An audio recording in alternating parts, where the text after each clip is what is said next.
Welcome to top news. YSRCP 5 ఏళ్ల పాలనలో ఏపీలో ఆర్థిక విధ్వంసం జరిగిందని సినీ నటుడు శివాజీ మండిపడ్డారు. చిలకలూరిపేట కూటమి అభ్యర్థి ప్రత్తిపాటి పుల్లారావుకు మద్దతుగా బుధవారం ఆయన ఎన్నికల ప్రచారంలో పాల్గొన్నారు. రాష్ట్రంలో 5 ఏళ్లలో జరిగిన ఆర్థిక విధ్వంసంతో 5 బుల్లెట్ రైళ్లు వేయొచ్చని శివాజీ విమర్శించారు. ఈ రోజు 44 డిగ్రీల్లో ఆయన మీటింగులు చెప్తా ఉన్నాడంటే ఆయన చూడని పదవా, ఆయన చూడని పవరా, ఆయనకు తెలియని నాయకులా, ఆయనకు తెలియని రాజకీయమా? లేదు. మనిషిగా మనం ఈ భూమి మీద పుట్టినప్పుడు 10 మందికి సాయం చేసిపోతే చరిత్ర గుర్తుపెట్టుకుంటది. ఒక మనిషి వినాశనం చేసిపోయాడు అంటే అది కూడా చరిత్ర గుర్తుపెట్టుకుంటది. మంచి చేయడం చేత కాదు కాబట్టి ఏదో ఒకటి చేద్దామని వినాశనానికి పూనుకున్నాడు మన ఆపద్ధరం ముఖ్యమంత్రి గారు. దయచేసి సోదరులారా, మీ అందరికీ చెప్తున్నా, వ్యవసాయం దెబ్బతింది, ఉద్యోగం దెబ్బతింది, నీటిపారుదల రంగం దెబ్బతింది, రోడ్లు దెబ్బతిన్నాయి. రేపు పొద్దున మీ బిడ్డల భవిష్యత్తు ఒక్కసారి ఆలోచించండి. మీ బిడ్డలకు భవిష్యత్తు లేదు. కొత్తగా కంపెనీలు రావాలా, ఒక మహానగరం నిర్మించబడాలా, ఈ రాష్ట్రంలో ఈ దేశంలో ఒక విప్లవం, చంద్రబాబు నాయుడు గారు అనే మనిషి ఐటీ రంగంలో ఒక విప్లవం తీసుకొచ్చాడు. ప్రతి ఒక్కరికి తెలిసి ఈ విషయం, ప్రపంచానికి తెలిసి ఈ విషయం. కానీ మనకు తెలిసి కూడా తెలిసి తెలియనట్లు నటించాలనుకుంటారు కొంతమంది. ఇక మీద నటించారు అని అంటే మాత్రం మీ బిడ్డలకి భవిష్యత్తు ఉండదు. మనం బతికేది మన పిల్లల కోసం. అటువంటి పిల్లల్ని మనం వాళ్ళ జీవితాలని పైకి తీసుకెళ్లాలి అని అనుకుంటే, ముందుకు తీసుకెళ్లాలి అనుకుంటే దయచేసి ఇంకొకసారి మాత్రం తప్పు చేయకండి. దయచేసి చంద్రబాబు నాయుడు గారిని, కూటమి అభ్యర్థుల్ని ఎన్నుకోండి. పవన్ కళ్యాణ్ లాంటివి ఒక నిజంగా ఆంధ్రప్రదేశ్ రాజకీయాల్లో ఒక కొత్త ఒరవడే పవన్ కళ్యాణ్ గారు. అట్లీస్ట్ ప్రశ్నించేవాడు ఒకడు ఉండాలి, అక్కడ గట్టిగా ప్రశ్నించేవాడు ఒకడు ఉండాలా.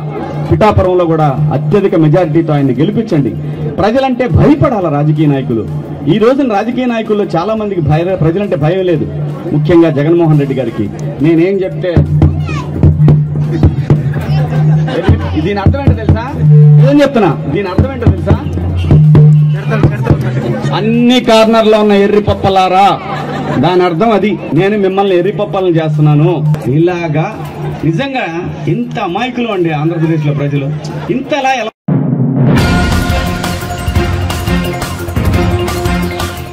వైఎస్ఆర్సీపీ మేనిఫెస్టో తెల్ల కాగితంతో సమానమని ఎన్టీఆర్ తనయుడు నందమూరి రామకృష్ణ వ్యాఖ్యానించారు. కృష్ణా జిల్లా పెనమలూరు నియోజకవర్గం కానూరులో టీడీపీ అభ్యర్థి బోడే ప్రసాద్ కు మద్దతుగా ఆయన ఎన్నికల ప్రచారంలో పాల్గొన్నారు. అసెంబ్లీ అభ్యర్థిగా బోడే ప్రసాద్, ఎంపీ అభ్యర్థిగా బాలశౌరి అత్యధిక మెజార్టీతో గెలుస్తారని ధీమా వ్యక్తం చేశారు. కూటమి మేనిఫెస్టో ఏపీ అభివృద్ధికి బాటలు వేస్తుందని పేర్కొన్నారు. రాష్ట్ర భవిష్యత్తు బాగుండాలంటే ముందు చూపు ఉన్న చంద్రబాబు సీఎం కావాలని ఆకాంక్షించారు. కూటమి అభ్యర్థులను భారీ మెజార్టీతో గెలిపించాలని ప్రజలకు విజ్ఞప్తి చేశారు. టీడీపీ మేనిఫెస్టో చాలా ఆనందంగా బ్రహ్మాండంగా ఉంది. ఈ మేనిఫెస్టో అనేది డెవలప్మెంట్ మేనిఫెస్టో అనేది వైఎస్ఆర్సీపీ మేనిఫెస్టో చాలా కాగితం ఏం లేదు. భవిష్యత్తు మంచి మేనిఫెస్టో అందరూ ఆదరిస్తున్నారు. వైసీపీ మేనిఫెస్టో టీడీపీ మేనిఫెస్టో వచ్చేస్తుంది. చాలా తేడా ఉంది. ఏముంది ఇక్కడ మేనిఫెస్టో ఉంచే ఏం లేదు. అదే తెల్ల కాగితం తప్పితే ఏం లేదు. ఒక పక్కన ఉన్న డబ్ల్యూడబ్ల్యూ పక్కన బతుకుపల్లి పక్కన 1000 రూపాయలు గుజ్జుకోవడం తప్పితే దీని మేనిఫెస్టో అందరూ టెక్ చేయడం తప్పితే ఓటర్స్ని పక్కన బతుకుపల్లి 1000 రూపాయలు వేరు విధంగా 1000 రూపాయలు ఎలక్ట్రిసిటీ పవర్ కానివ్వండి, బస్ ఛార్జెస్ కానివ్వండి, అన్ని రూపాయలు రేట్లు పెంచేసి కావున మద్యం కానివ్వండి, శాండ్ కానీ పన్ను భవిష్యత్తు కూడా పోయింది మన రాష్ట్రానికి. అది కూడా చెప్పకుండా లిఖితం చేశాడు ముఖ్యమంత్రి. వైఎస్ షర్మిల చెత్తకాయంతో పోల్చింది మేనిఫెస్టో, వైసీపీ మేనిఫెస్టో ఏమంటారు? మీ మేనిఫెస్టో ఏం లేదు. అనుకుంటే మేనిఫెస్టో ఏం లేదు. తెప్పించుకోవడం తప్ప ఏం లేదు. మేనిఫెస్టో ఏం లేదు.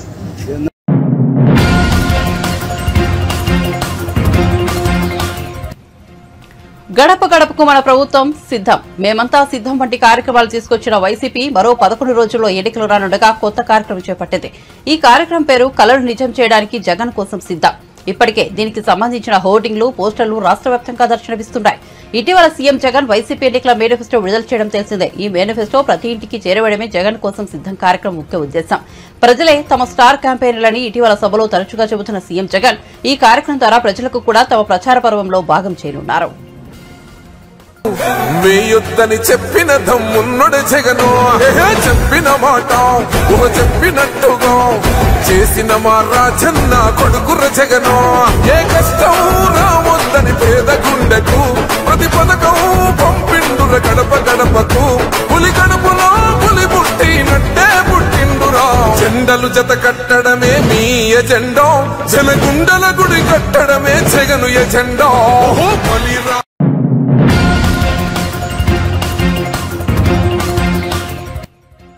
బీజేపీ నేతలు ఏం మాట్లాడినా ఎన్నికల సంఘం నోటీసులు ఇవ్వడం లేదని కానీ కేసీఆర్ గొంతును మాత్రం నొక్కారని బీఆర్ఎస్ వర్కింగ్ ప్రెసిడెంట్ కేటీఆర్ ఆగ్రహం వ్యక్తం చేశారు. గురువారం ఆయన బీఆర్ఎస్ భవన్ లో మాట్లాడుతూ ఎన్నికల సంఘం కూడా బీజేపీ కనుసన్నల్లో పనిచేస్తోందని ఆరోపించారు. తాము ఫిర్యాదు చేస్తే పట్టించుకోవడం లేదన్నారు. శ్రీరాముడి ఫోటోతో ప్రచారం చేస్తున్న అరుణ్ గోయల్ పై చర్యలు ఎందుకు లేవని ప్రశ్నించారు. మత విద్వేషాలు రెచ్చగొడుతున్న ప్రధాని మోదీకి కేంద్ర హోంమంత్రి అమిత్ షాకు నోటీసులు జారీ చేయడం లేదని ఆరోపించారు. కానీ ఆవేదనతో మాట్లాడిన కేసీఆర్ పై మాత్రం 48 గంటల పాటు నిషేధం విధించారని ఆగ్రహం వ్యక్తం చేశారు. రాష్ట్రంలో దేశంలోని ప్రస్తుత పరిస్థితులు చూస్తుంటే కేంద్ర ప్రభుత్వం వారు తీసుకున్న నిర్ణయాలు దానికి అనుగుణంగా జరిగిన నియామకాలు స్వయం ప్రతిపత్తి సంస్థల్ని తమ గుప్పిట్లో పెట్టుకుని ఆటాడిస్తున్నట్లుగా తెలిసిపోతోందన్నారు.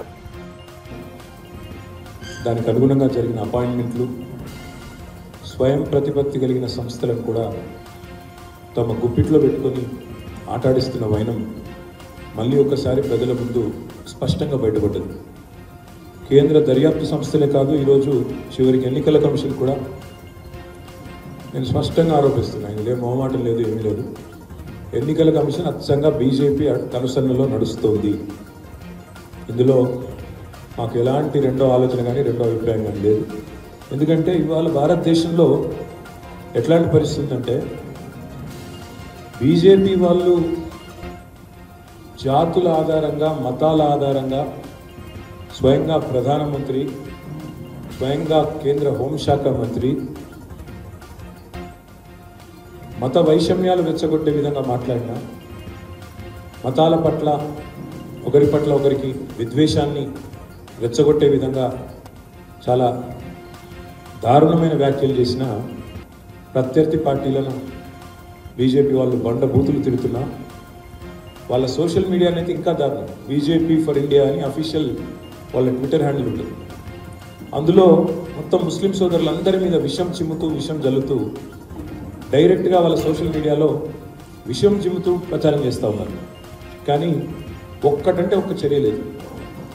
నరేంద్ర మోడీ గారు మొన్న చాలా దారుణంగా మాట్లాడుతూ ఈ దేశంలో ముస్లింలే ఎక్కువ పిల్లలు కంటారని, రేపటి రోజున ఒకవేళ బీజేపీ కాకుండా ఇంకా వేరే వారు అధికారంలోకి వస్తే వారు దేశ సంపదను ఎక్కువ పిల్లలు కలిగిన ముస్లింలకే దోచిపెడతారు, పంచిపెడతారని ఇష్టారీతిన వ్యాఖ్యానాలు చేస్తే దాదాపు 20,000 పైచిలకు ఈ దేశ పౌరులు భారత ఎన్నికల కమిషన్కు ఈమెయిల్ ద్వారా కంప్లైంట్ చేయడం జరిగింది.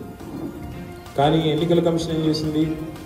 కనీసం మోడీ గారికి నోటీస్ కూడా ఇవ్వలేదు. ఈరోజు వరకు మోడీ గారి మీద చర్యలు తీసుకోవడం వేరు, అంత ధైర్యం ఎట్లాగూ లేదు. కనీసం ఆయనకు నోటీస్ ఇవ్వడానికి కూడా జంకి భారతీయ జనతా పార్టీ అధ్యక్షుడు నడ్డా గారికి నోటీస్ ఇచ్చింది. ఏమని? మోడీ గారి వ్యాఖ్యలకు నడ్డా గారు జవాబు ఇవ్వాలని చెప్పి ఒక తలాతోకాలేని నిర్ణయం ఎన్నికల కమిషన్ తీసుకుంది. ఎన్నికల్లో దేవుణ్ణి మతాన్ని ఇన్వోక్ చేయడం నేరం. ఇదిగోండి, ఇది కేంద్ర హోంశాఖ మంత్రి అమిత్ షా ఎన్నికల ప్రచారంలో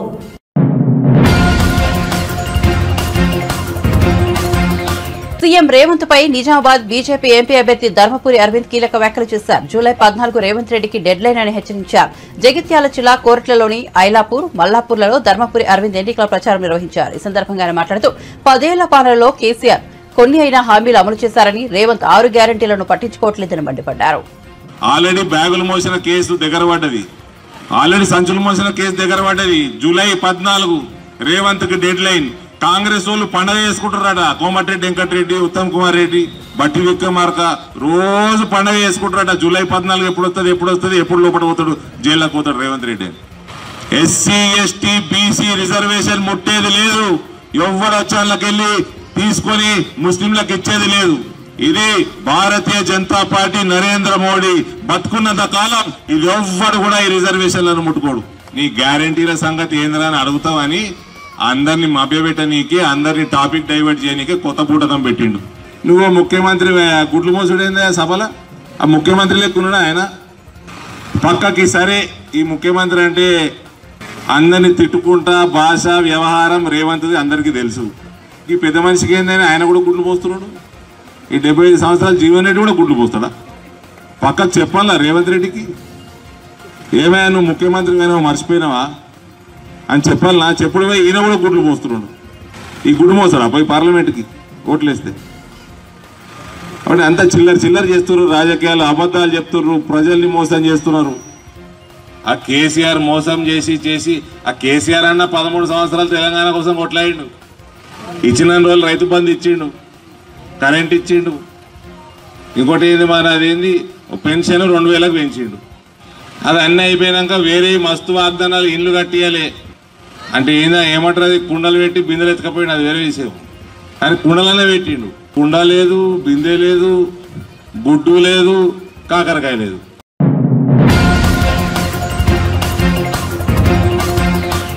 ముఖ్యమంత్రి రేవంత్ రెడ్డి సెన్సేషన్ కోసం మహిళలను కించపరిచేలా మాట్లాడుతున్నారని బీఆర్ఎస్ ఎమ్మెల్యే సబితా ఇంద్రారెడ్డి ధ్వజమెత్తారు. కాంగ్రెస్ అభ్యర్థి లక్ష్మారెడ్డిపై 60,000 ఓట్ల మెజార్టీతో గెలిచిన తనను త్రుటిలో తప్పించుకుని మహేశ్వరంలో గెలిచారని రేవంత్ అనడం సరికాదన్నారు.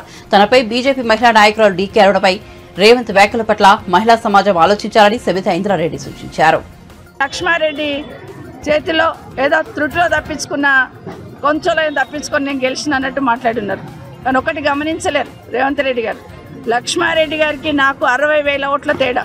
మీరు 6 ఓట్ల తేడాతో గెలిచిన అనుకుంటున్నారేమో, 60,000 ఓట్ల తేడా. దయచేసి గమనించమని కోరుతా ఉన్నాను. ప్రజలకి, ఇక్కడున్న ప్రజలకి నా మీద నమ్మకం, విశ్వాసానికి అదొకటి తార్కాణమని మరొకసారి మీకు మనవి చేస్తూ ఉన్నాను. అదే కాకుండా ఇంకొక మాట కూడా మీరు అన్నారు, నిన్న సబితమ్మ పొద్దున కారు గుర్తుకేమని రాత్రి కమలం గుర్తుకేమని చెప్తుందని ఒక మాట మాట్లాడున్నారు. ఆడబిడ్డల గురించి మాట్లాడుతున్నప్పుడు దాని వెనకాల అర్థాలను కూడా ఆలోచించి మాట్లాడాల్సిన అవసరం ఉంది. మీరు ఒక ఆడబిడ్డను పట్టుకొని పొద్దున ఒక మాట రాత్రి ఒక మాట మాట్లాడుతుందని అనొచ్చా?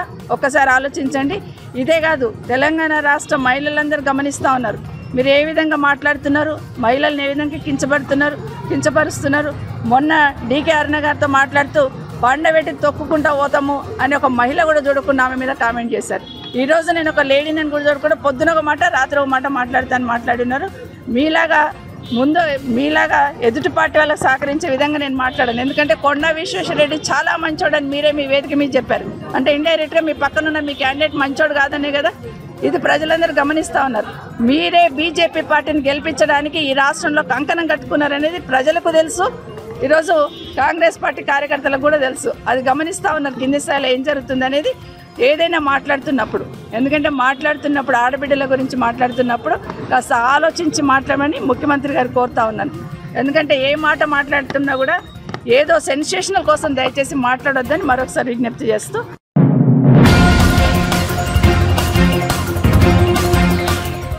కాంగ్రెస్ పార్టీలో చేరిన ఇంద్రకిరణ్ రెడ్డిపై బీఆర్ఎస్ నేత బాల్క సుమన్ తీవ్ర ఆగ్రహం వ్యక్తం చేశారు. 10 ఏళ్ల పాటు మంత్రి పదవులు అనుభవించి ఇప్పుడు కష్టకాలంలో పార్టీ మారడం అంటే తల్లిపాలు తాగి రొమ్ము గుద్దినట్లుగా ఉందని ఆగ్రహం వ్యక్తం చేశారు. గురువారం ఆయన మీడియాతో మాట్లాడుతూ ఇంతకన్నా నీతిమాలిన సిగ్గుమాలిన చర్య మరొకటి ఉండదన్నారు.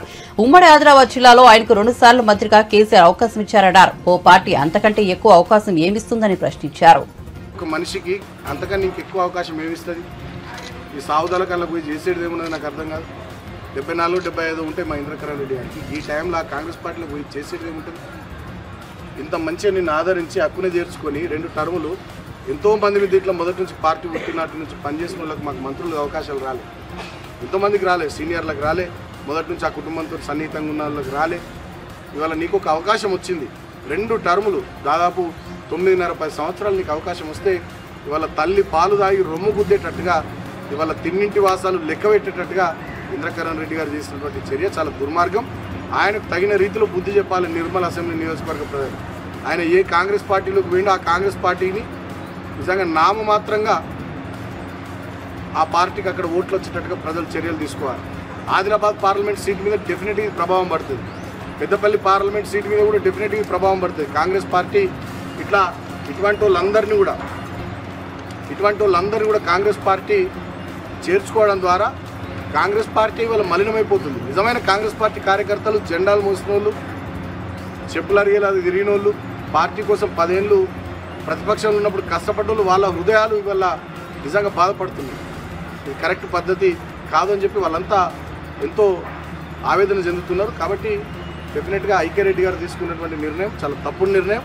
దానికి తగిన రీతిలో ప్రజలే ఆయనకు జవాబు చెప్తారు. ఎందుకంటే ప్రజలు ఇటువంటి సహించరు. నేను ఒక ఉదాహరణ చెప్తున్నా. ఇవాళ 4 సీట్లలో మా పార్టీ వాళ్ళని తీసుకొని పోయి క్యాండిడేట్లో పెట్టింది రేవంత్ రెడ్డి. ఈ 4 చోట్ల కాంగ్రెస్ పార్టీ 3rd ప్లేస్కి పోతుందని సునీల్ కనుగోలు టీం సర్వే చెప్తా ఉంది. దాని ఇంపాక్ట్ రాష్ట్రమంతా కూడా పడుతున్నది ఈ 4 అభ్యర్థులు పెట్టడం వల్ల. మల్కాజ్గిరిలో సునీత మహేందర్ రెడ్డి గారు, సికింద్రాబాద్లో దానం నాగేందర్ గారు, చేవెళ్లలో రంజిత్ రెడ్డి గారు, వరంగల్లో కడియం కావ్య గారు, ఈ 4 మా పార్టీ నుంచి తీసుకొని పోయి కాంగ్రెస్ పార్టీ ఎంపీ అభ్యర్థులుగా పెట్టడం వల్ల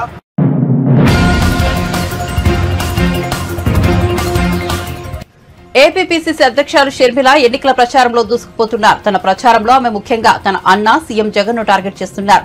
కడప జిల్లా పెద్దముడియం మండలంలో షర్మిల మాట్లాడుతూ జగన్ పై మరోసారి విమర్శనాస్త్రాలను సంధించారు. రాముడికి లక్ష్మణుడు ఎలాగో వైఎస్ రాజశేఖర రెడ్డికి వైఎస్ వివేక అలాగే అని పేర్కొన్నారు. వివేకాను గొడ్డలతో 7 సార్లు క్రూరంగా నరికి దారుణంగా హతమార్చారని అన్నారు. వివేక హత్య జరిగి 5 ఏళ్లు అయిపోయిందని, ఇంతవరకు న్యాయం జరగలేదని ఆవేదన వ్యక్తం చేశారు. వివేక అంటే వైఎస్ కు ఎంతో ఇష్టమని, అలాంటి వ్యక్తిని చంపిన వారిని జగన్ కాపాడుతున్నారని ఆగ్రహం వ్యక్తం చేశారు. అధికార దుర్వినియోగం చేసి మరీ అవినాష్ రెడ్డి గారిని కాపాడుతున్నారు. ఇది సరిపోలేదు అన్నట్టు ఈ రోజు మళ్ళీ అవినాష్ రెడ్డి గారికే టికెట్ ఇచ్చారు. అంటే జగన్మోహన్ రెడ్డి గారు ఏం తెప్పదలుచుకున్నారు అంటే హత్య చేయించిన వాళ్ళే మళ్ళీ ఎన్నిక కావాలి, అధికారంతో మళ్ళీ తప్పించుకోవాలి, హత్య చేయించిన వాళ్ళే మళ్ళీ చట్టసభలకు వెళ్ళాలి అని చెప్తున్నారు. మరి ఇది అన్యాయం కాదా? అందుకే రాజశేఖర రెడ్డి బిడ్డ ఈ అన్యాయాన్ని వ్యతిరేకిస్తుంది. నేను రాజశేఖర రెడ్డి బిడ్డను. పులి కడుపున పులే పుడుతుంది. ఎవరికి భయపడేది కాదు రాజశేఖర రెడ్డి బిడ్డ. అలాగని అన్యాయం జరుగుతుంటే సహిస్తూ నించొని చూసేది కూడా కాదు రాజశేఖర రెడ్డి బిడ్డ. ఈ రోజు అన్యాయం జరుగుతుంది కాబట్టి ధైర్యంగా నిలబడి ఎదిరిస్తుంది రాజశేఖర రెడ్డి బిడ్డ. మీరు ఏ పక్షాన ఉన్నారో, నేరం పక్షాన ఉన్నారో, న్యాయం పక్షాన ఉన్నారో ప్రజలందరూ నిర్ణయించుకోవాల్సిన సమయం వచ్చింది. ఒక పక్క నేను నిలబడ్డాను, రాజశేఖర రెడ్డి బిడ్డ నిలబడింది. ఇంకో పక్క రాజశేఖర రెడ్డి గారి తమ్ముడు వివేకానంద రెడ్డి గారిని హత్య చేయించిన అవినాష్ రెడ్డి గారు ఇంకో వైపు నిలబడ్డారు. మీకు ఎంపీగా రాజశేఖర రెడ్డి బిడ్డ కావాలో, లేకపోతే రాజశేఖర రెడ్డి గారి తమ్ముడు వివేకానంద రెడ్డి గారిని హత్య చేయించారు అని సిబిఐ చార్జ్ షీట్ లో అక్యూజ్డ్ గా చేర్చిన అవినాష్ రెడ్డి కావాలో మీరు నిర్ణయించుకోవాల్సిన సమయం ఉంది. ఒక పక్క నేనున్నా, ఒక పక్క అవినాష్ రెడ్డి ఉన్నాడు. ఒక పక్క న్యాయం ఉంది, ఒక పక్క నేరం ఉంది. ఒక పక్క ధర్మం ఉంది, ఒక పక్క డబ్బు అధికారం ఉంది. మీరు ఏ వైపో, మీరు వివేకానంద రెడ్డి గారికి న్యాయం చేస్తారో లేదో మీ చేతుల్లోనే ఉంది. అన్న వివేకానంద రెడ్డి గారు నేను మీకు పరిచయం చేయాల్సిన అవసరం లేదు. రాజశేఖర రెడ్డి గారు ముఖ్యమంత్రిగా అంత అద్భుతమైన పాలన చేశాడు, అన్ని అద్భుతమైన పథకాలను చేశాడు. అలాంటి రామునికి లక్ష్మణుడుగా నిలబడిన ఆయన వివేకానంద రెడ్డి గారు ఎవరైనా ఏదైనా సమస్య తీసుకెళ్తే వాళ్ళని ఆయన కారులోనే కూర్చోబెట్టుకుని ఆఫీసర్ వరకు తీసుకెళ్లి ఆ సమస్యను పరిష్కరించే ప్రజా నాయకుడు వివేకానంద రెడ్డి గారు. అలాంటిది గొడ్డల వేటుకు అంత ఘోరంగా క్రూరంగా ఆయనను చంపేస్తే ఈ రోజు వరకు ఆయనకు న్యాయం చేయలేదు. అందుకే ఆయన బిడ్డ ప్రజా తీర్పు కోసము మీ దగ్గరికి వచ్చింది. ఆయన బిడ్డ ఇన్ని రోజులు 5 సంవత్సరాలు ప్రతి గడపను తొక్కింది, కోర్టు తిరిగింది, న్యాయం కోసం వెతుకుతూనే ఉంది. ఈ రోజు మిమ్మల్ని అడుగుతున్నాం, న్యాయం చేయండి, వివేకానంద రెడ్డి గారికి న్యాయం చేయండి. నేను రాజశేఖర రెడ్డి బిడ్డనన్నా, నన్ను గెలిపిస్తే రాజశేఖర రెడ్డి బిడ్డ మాటిస్తుంది, నేను రాజశేఖర రెడ్డి బిడ్డను మీ బిడ్డనవుతా. నన్ను గెలిపించండి, మీ బిడ్డనవుతా, మీ బలం అవుతా.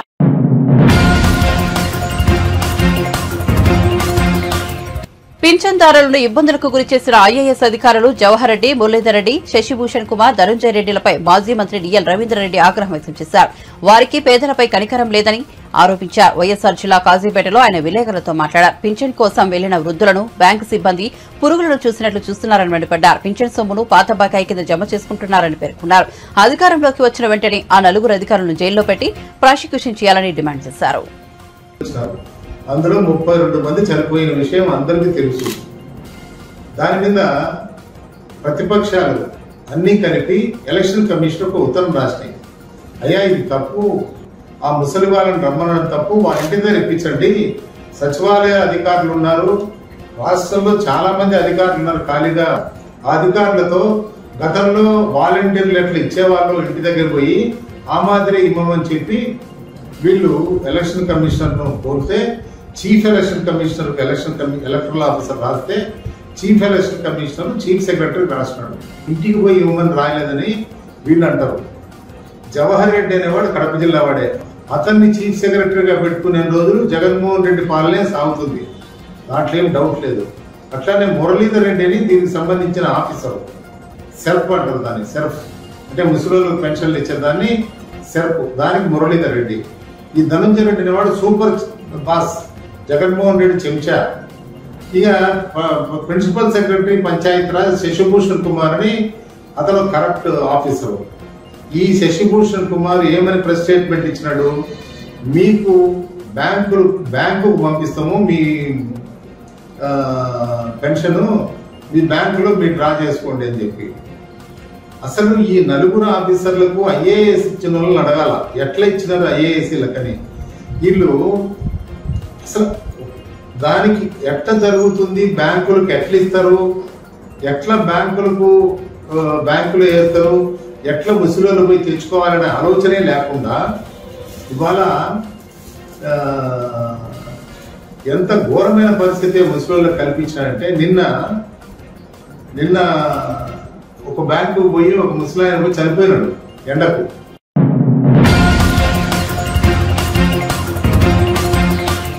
ఏపీ ఆర్థిక పరిస్థితి అస్తవ్యస్తంగా ఉందని విశ్రాంత ఐఏఎస్ పూర్వ ఆర్థిక శాఖ కార్యదర్శి పివి రమేష్ అన్నారు. తిరుపతిలోని ఓ ప్రైవేట్ హోటల్లో సిటిజన్ ఫర్ డెమోక్రసీ ఆధ్వర్యంలో ఆంధ్రప్రదేశ్ అభివృద్దిపై నిర్వహించిన చర్చాగోష్ఠిలో ఆయన పాల్గొన్నారు. ప్రతి పౌరుడు తమ భవిష్యత్ కోసం ఓటు హక్కును వినియోగించుకోవాలని పిలుపునిచ్చారు. మద్యపానం నుంచే రాష్ట్రానికి అధిక ఆదాయం వస్తోందని, విచ్చలవిడి మద్యం అమ్మకాలతో పేదల ఆరోగ్యం దెబ్బతింటోందన్నారు. ప్రభుత్వం అంటే బటన్ నొక్కడమే కాదని ప్రజలతో నిరంతరం సంభాషించాల్సిన అవసరం ఉందన్నారు.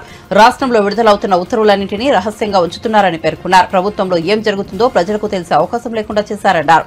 ఐఏఎస్, ఐపీఎస్ స్వప్రయోజనాల కోసం వ్యక్తులను దాహోసమైతే రాజద్రోహం చేసినట్లేనన్నారు. నువ్వు చట్టసభకు వెళ్లి మాకు మంచి చెయ్యి, మాకు ఓటు వేసినా వేయకపోయినా కూడా అనే ఈ నిర్ణయం ద్వారా ప్రభుత్వాలు చిన్న చిన్న పనులు చేసో, లేకపోతే ప్రజల్ని మభ్యపెట్టో, లేకపోతే ప్రజలకి డబ్బులు పంచిపెట్టే మార్పు రాదు. ఆ రోజులు పోయినాయి. ప్రజలు చైతన్యవంతులయ్యారు. ముఖ్యంగా యువకులకి భవిష్యత్తు మీద మంచి అవగాహన ఉంది. ఇది ఆర్టిఫిషియల్ ఇంటెలిజెన్స్ రోజులు, ఇది రోబోటిక్స్ రోజులు. కాబట్టి ఈ 4th ఇండస్ట్రియల్ రెవల్యూషన్ సమయంలో ప్రజలు 5th ఇండస్ట్రియల్ రెవల్యూషన్ తీసుకొస్తారో ఆంధ్రప్రదేశ్లో అని నేను భావిస్తున్నాను. ఐఏఎస్, ఐపీఎస్ అధికారుల్ని కేంద్ర ప్రభుత్వం, ప్రెసిడెంట్ ఆఫ్ ఇండియా, రాష్ట్రపతి నియమిస్తారు. నియమించిన తర్వాత ఏ రాజ్యాంగంలో కూడా ఈ యొక్క హక్కు ఏర్పాటు లేదు. మన రాజ్యాంగంలో ఆర్టికల్ 309 నుంచి 311 వరకు కూడా ఆల్ ఇండియా సర్వీసెస్ వాళ్ళకి కొన్ని నిబంధనలు కల్పించారు. అవి ఏమిటంటే, మిమ్మల్ని కేంద్ర ప్రభుత్వం అనుమతి లేకుండా ఉద్యోగం నుంచి తీసేయడానికి వీల్లేదు, కేంద్ర ప్రభుత్వ అనుమతి లేకుండా మిమ్మల్ని సస్పెండ్ చేయడానికి వీల్లేదు, ఒకవేళ అనివార్య కారణాల వలన మీరు చేసినట్లయితే మీరు వెంటనే కేంద్ర ప్రభుత్వం అనుమతి తీసుకోవాలి. ఇటువంటి కొన్ని నిబంధనలు ఉన్నాయి. ఇదంతా ఎందుకు క్రియేట్ చేశారంటే, ఏ రాజకీయ పార్టీ అధికారంలోకి వచ్చినా కూడా ఈ అధికారులు 35 నుంచి 36 సంవత్సరాల పాటు అధికారంలో ఉంటారు. వీళ్ళు ఉన్నదెందుకు? ఒక ప్రభుత్వం నుంచి ఒక ప్రభుత్వానికి, ఒక పార్టీ నుంచి ఇంకొక పార్టీకి వీళ్ళు కంటిన్యూటీ ఏర్పాటు చేసి ప్రభుత్వ విధానాలు, ప్రభుత్వం ముందుకు వెళ్లే దారి చూపిస్తారనే ఉద్దేశంతో ఏర్పాటు చేశారు. కాబట్టి ఐఏఎస్, ఐపీఎస్ అధికారులకి ఏ ప్రలోభాలకి లోపడవలసిన అవసరం లేదు, భయపడవలసిన అవసరం లేదు.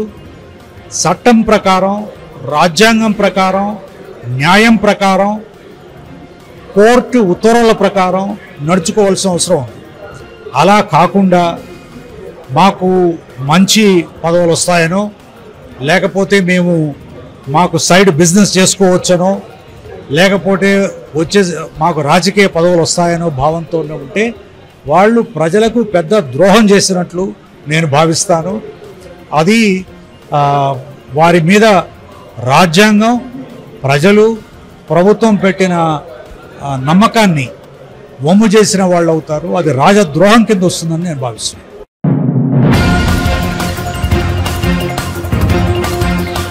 టీడీపీ నేత కొమ్మారెడ్డి పట్టాభిరామ్ ఏపీ సీఎం జగన్మోహన్ రెడ్డిపై తీవ్ర ఆరోపణలు చేశారు. వైసీపీ 5 ఏళ్ల పనుల్లో 8 లక్షల కోట్ల అవినీతి జరిగిందని ఆరోపించారు. మంగళగిరిలోని టీడీపీ ప్రధాన కార్యాలయంలో బీజేపీ జనసేన నేతలతో కలిసి ఆయన నిర్వహించిన మీడియా సమావేశంలో ఈ వ్యాఖ్యలు చేశారు. పట్టాభిరామ్ మాట్లాడుతూ అవినీతికి చెక్ పెడితే సంక్షేమ కార్యక్రమాలను చాలా ఈజీగా అమలు చేసే అవకాశం ఉంటుందని తెలిపారు. తమ కూటమి ప్రభుత్వం అధికారంలోకి వచ్చిన తర్వాత అవినీతిని అరికట్టడంతో పాటు రాష్ట్ర ఆదాయాన్ని పెంచుతామని అన్నారు. అలాగే కూటమి మేనిఫెస్టోలోని ప్రతి హామీని అమలు చేస్తామని స్పష్టం చేశారు. ఆ సందర్భంలో ఆయన దృష్టికి వచ్చినటువంటి అనేక అంశాలు, అదేవిధంగా జనవాణి పేరుతో మరి పవన్ కళ్యాణ్ గారు జనసేన పార్టీ ఏదైతే ఒక కార్యక్రమం చేపట్టిందో మరి దాని ద్వారా కూడా అనేక వినతులు రావటం జరిగింది. అంతేకాకుండా మరి 3 పార్టీలు కలిపి ప్రజల వద్ద నుంచే నేరుగా సలహా సూచనలు స్వీకరించడం కోసం ఒక వాట్సాప్ నంబర్ను కూడా మేము అందుబాటులోకి తీసుకొచ్చాం. మరి 3 పార్టీలు కలిసి మరి ఇదే వేదికపై నుండి ఆ పోస్టర్ని విడుదల చేసి నేరుగా ప్రజలకే అవకాశం ఇచ్చాం. ఇంకా కూడా ఏమైనా మీ వద్ద నుంచి మీ సమస్యలుంటే తెలియజేయండి, వాటికి కూడా మేము ఒక పరిష్కారాన్ని ఇస్తామని మేము ఒక వాట్సాప్ నంబర్ రిలీజ్ చేస్తే 1,30,000 వినతులు ఆ నంబర్కి రావటం జరిగింది. 1,30,000 అంటే దీనిని బట్టి మీరందరూ అర్థం చేసుకోవచ్చు అంటే ఎంత భారీ ఎక్సర్సైజ్ జరిగిందో. ఇదేదో మేనిఫెస్టో అనేది ఒకరోజు విరామం తీసుకుని ఈ సైకో కూడా తయారు చేశాడు మేనిఫెస్టో. ఏదో ఆయన గారి బుస్సు యాత్రలో ఒకరోజు విరామం తీసుకున్నాడంట, పొద్దున్నుంచి సాయంత్రం వరకు ఆయన భజన గ్యాంగ్ని చుట్టూ కూర్చోబెట్టుకున్నాడంట, మేనిఫెస్టో తయారు చేశాడంట. అందుకనే ఇది ఇవాళ ఒక చిత్తు కాగితంలా మారిపోయింది. ఇవాళ దీన్ని ఒక చిత్తు కాగితంగా భావించి చెత్తబుట్లో వేస్తా ఉన్నారు. కానీ మా మేనిఫెస్టో ఎంత కసరత్తు జరిగిందో, ఎంత భారీ ఎక్సర్సైజ్ తర్వాత ప్రజల ఆకాంక్షలు నెరవేర్చే విధంగా రూపొందిందో ముందుగా ఆ వ్యత్యాసాన్ని గమనించాలి. అందుకనే ఇవాళ ఇది బ్లాక్ బస్టర్ హిట్, ఇది ఒక అటర్ ఫ్లాప్ చిత్తుకాగితంగా మారిపోయింది. ఇక మేనిఫెస్టోలో ఉన్నటువంటి అంశాలు ఒకసారి ప్రధానమైనటువంటి ఇప్పటికే సూపర్ 6 గురించి అనేక సందర్భాల్లో మాట్లాడుకున్నాం. ఇంకా అనేక అంశాలు ఈ రోజున మీడియా సమావేశంలో నాతో పాటు పాల్గొంటున్నటువంటి శివశంకర్ గారు జనసేన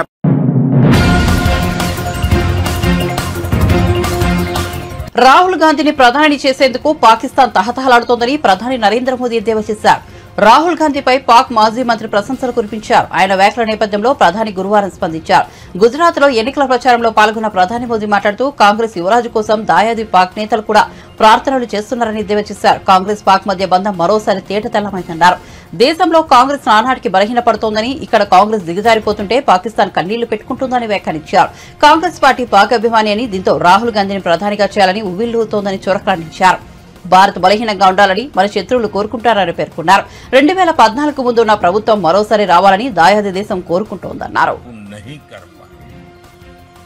मोदी के आने तक देश में 2 संविधान थे. एक संविधान से देश चलता था, दूसरे संविधान से जम्मू कश्मीर चलता था. क्या ये बाबा साहब आंबेडकर का अपमान नहीं था? क्या ये भारत के संविधान का अपमान नहीं था? क्या हिंदुस्तान के कोटि कोटि जनों का अपमान नहीं था? मैं सरदार पटेल की भूमि से आता हूं. अगर सरदार पटेल होते तो देश का संविधान जम्मू कश्मीर में भी शान से लगा होता. लेकिन जो काम सरदार साहब का अधूरा रह गया, ये धरती का संतान, आपका संतान, ये सेवक उसे पूरा कर पाया. 370 गई, 370 को जमीन में गाड़ चुका हूं. और मैं कांग्रेस के शाही परिवार को, कांग्रेस के शाहजादे को खुली चेतावनी देता हूं. अगर उनके हिडन एजेंडा है तो हिम्मत के साथ देश के सामने आके कहे कि वो धारा 370 फिर से लागू करेंगे. मैं देखता हूं बाबा साहब आंबेडकर का अपमान करने